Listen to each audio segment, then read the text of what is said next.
Hey guys, it's Bridget with San Diego Seed Company, and today we're gonna talk about sunflowers. I am from the beautiful state, the flyover state of Kansas, where sunflower is our state flower, and it's a gorgeous flower. It is super easy to grow, and that is so loud, sorry. And we're gonna get into all the details on how you can grow them in this video. But before we do that, make sure you hit the like and subscribe button so you're notified anytime we put out a video. Okay, let's hop into it. So I have this amazing row of sunflowers, and I put them right next to the road, which is awesome because it's gonna light up the front of our property and really show our farm off. Bad news is for this video, we're gonna get interrupted as really loud trucks come booming by. So I'm apologizing in advance. So we planted these sunflowers here, and these are actually our Mongolian Giants. So they're going to be very large heads of sunflowers.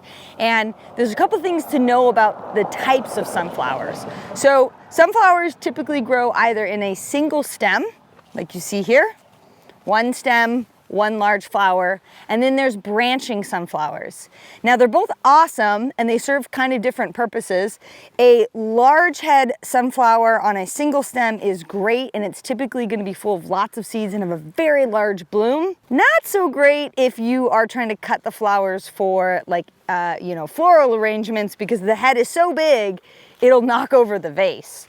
Now, we're not gonna cut these for flowers. We're simply gonna leave them here. We will harvest the seeds to obviously put into our seed packs, and also some birds will get to them. Animals will eat some of those sunflowers. We'll eat some of those sunflowers. They're absolutely delicious, but the heads will get ginormous. That's why they're called Mongolian Giants. What I love about sunflowers is they're the most cheery flower. They just brighten up your day, and they're so easy to grow. So in zone 9 and 10, you can actually grow sunflowers almost year round. On our property, our other property, which is closer to the coast, we grow sunflowers all year round. They're super happy. If you're east or inland a little bit, where the nights get a lot colder, then you can grow them probably 9 to 10 months out of the year. It's really incredible. Sunflowers don't need a whole lot of special treatment. They can either be direct sown by the seed, or they can be transplanted. Here in this row, we actually transplanted them out. You can see down here, there's some younger ones that we transplanted. And we did that because we direct sowed them. I had them covered with row cloth, and well, the bunnies kept getting them, animals kept getting them. I kept failing and failing and failing, so I thought, okay, I'm just gonna start them in little starter pots, transplant them out, and they'll be able to fend off the pests a lot better. And boy, did they, because look at this amazing row of sunflowers. So again, these are flowers that can be grown almost year round in zone 9 and 10. They do like warmer weather, so it's best to start the seed in late winter, early spring, and then you can grow them all the way into late fall or even into the winter months. It's really incredible. If you are outside of zone 9 and 10 and in an area that gets frost, then you'll want to wait until your last threat of frost is gone. They are frost sensitive, they're a warm season crop, and they like to grow in the warm season when the days are getting longer. Now, what's really cool about this is we've actually mixed in these sunflowers with another really amazing plant called Amaranth. It is also a ornamental flower that you can grow, and you can actually eat the seeds. The leaves are edible. It's a really neat plant, and it just really complements these sunflowers really well. So if you struggle to grow sunflowers, here's some pro tips for you of things that you really got to consider. So in semi-arid or arid climates, you got to have irrigation. It's so important. These sunflowers are only thriving because they're consistently and regularly getting water. That's really important. The other part of it is you gotta stay on top of weeding. So these guys are really big now that this tiny little weed is not gonna compete with them, but when they're small, if I don't stay on top of weeding, they will compete with the flowers and they just will not be as productive.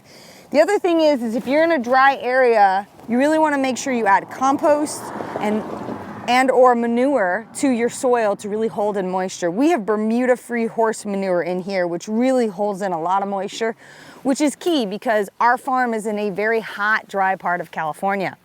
So as you can see, we got different size sunflowers. These ones are a little bit younger, but boy, they're gonna catch up to these guys. And actually, funny story, on our other farm, we actually have wild, well, I guess they're wild.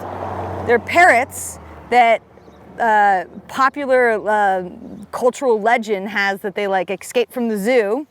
I don't know where they came from, but they're parrots and they're beautiful. And every year they come and they feast on the sunflowers at our farm, which is awesome, except they're totally eating the seeds that I need to harvest. But anyways, so out here we will likely see a lot of birds coming to take advantage of all this free food that we're growing for them.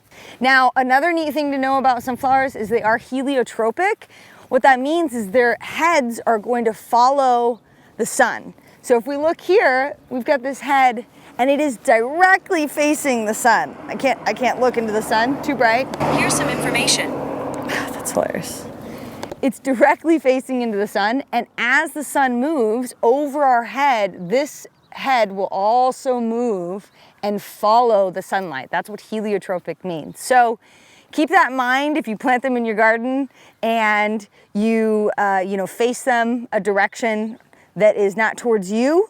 Their heads are going to naturally point towards the sun.